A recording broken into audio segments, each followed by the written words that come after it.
is part of your curriculum and you need to study that in order to graduate and have a degree. There is a difference between studying it to pass an exam and to know about it and to be qualified, and studying it, believing in it, to practice it and accept it. That is a different issue altogether. In school, sometimes students are obliged to study the theory of evolution, Darwinism, and all of this is kufr. But they study it in order to be doctors. They need it for their biology classes and the likes. Sometimes they study literature that involves Greek gods and novels and plays that are haram. But they don't have any belief in it. They resent it. So again, this is not a problem, inshallah. Hudhaifa from Germany. Assalamu alaikum wa rahmatullahi wa barakatuh, ya Sheikh. Wa alaikum assalam wa rahmatullahi wa barakatuh. Sheikh, so I'm buying a device online from an official store and they offer two payment methods. Either you pay in cash or you pay in 12 installments without 0% interest. The installment is through a bank. So, and it's with 0% interest. I pay the actual amount as I pay in cash. Is it permissible to buy it in that case? Buying a product in installments is halal if the conditions are fulfilled. Number one, the product is halal. It's a phone or it's a computer and the likes. Number two, that you're buying it from the owner himself. Number three, that the installments are fixed and agreed upon, and it cannot increase not a single penny. So if it's 12 months, I have to pay X amount of money. Even if I prolong it to 2 years, they cannot increase the price. The value is the same. So the $1,000 we agreed upon, it cannot increase. Condition number four, there are no late payment fee or penalties. If these conditions are fulfilled, there's no problem. But if you're doing this contract with a bank, that's a third party, this means that you're not buying it from the owner, you're buying it from a third party, this is haram. Abdullah from France. Assalamu alaikum. Alaikum assalam wa rahmatullah.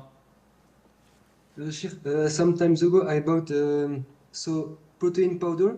It was a cinnamon taste, and I have exchanged this bag for a bag of protein powder, chocolate taste. But I didn't check whether the weight was the same. As this product can be measured by weight and stored, I am afraid that this is a riba. So my question is this riba, and what should I do with the remaining protein powder? So you exchange a product with another product?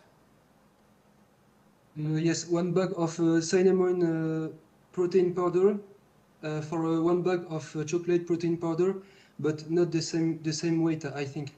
No problem in that, inshallah. You have no problem in that. Sinno from Netherlands. Assalamu alaikum, Shaykh. Alaikum salam. So I was wondering if Tayammum is affected by like a barrier between the skin, same way it does with wudu. For example, if I have like Vaseline on my face or like paint on my hands or like oil or something. No, it is not affected by that because you're not washing and you're not obliged to ensure that it reaches every single part of your hand like water. So it is wiping. And it is not washing. And wiping, it's like the head, when you wipe over your head. If you have a barrier on your head like hair gel, it does not affect your wudu because the Prophet did that, alayhi salatu wasalam. Besides, when I wipe over my hair, no one could say that each and every strand was touched. Rather, the majority of it, but a lot were not touched because this is wiping and not washing. Likewise, when I do tayammum and I wipe my face, these areas are not wiped, these areas are not wiped. It's just a symbolic gesture, and Allah knows best. Muhammad from the US. Assalamu alaikum, Sheikh. Alaykum assalam wa rahmatullah.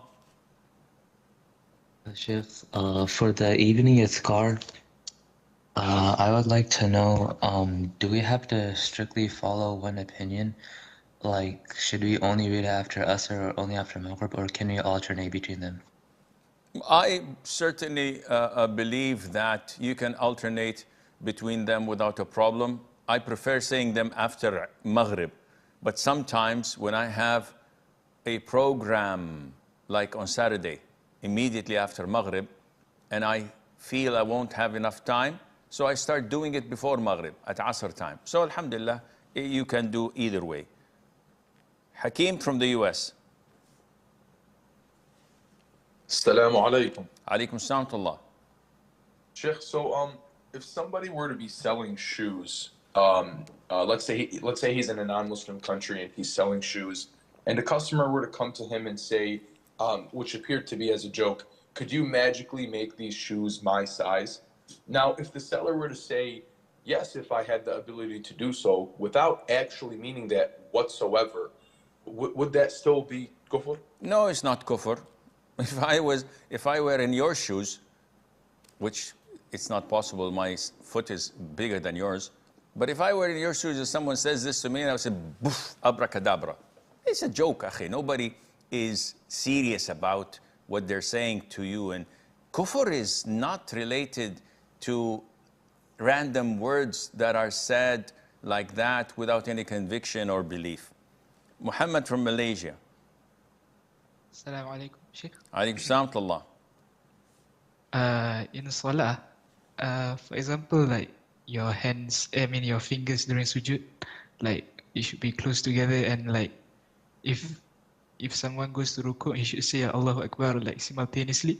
Is that both mandatory or is it recommended? It is recommended, highly recommended, to do sujood.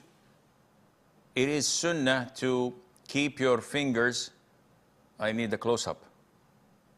Camera. Okay, thank you. So I need in sujood to have my fingers together. This is a sunnah. If someone does sujood like this, no problem. Likewise, in ruku', the sunnah is to say Allahu Akbar while going down. See, the movement is so short, sometimes you fail to say that in between, and you have to maybe say the majority while in ruku'. This is fine. It's not a technicality that should occupy our thinking to that level. Yusufi from the UK. Assalamu alaikum wa rahmatullahi wa barakatuh. Alaikum salam wa rahmatullahi wa barakatuh. So if we know that Imam's khutbah on Friday is mostly based on weak hadith, can we just skip it and only attend the prayer itself? No, you cannot, because it is part of the khutbah.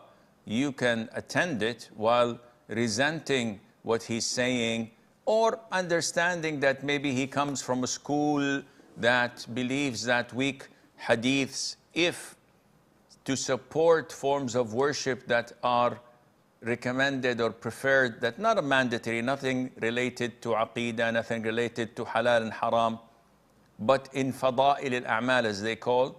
This is his school of thought and opinion. I just skip it. But I'm in the masjid to attain the sunnah as I was commanded.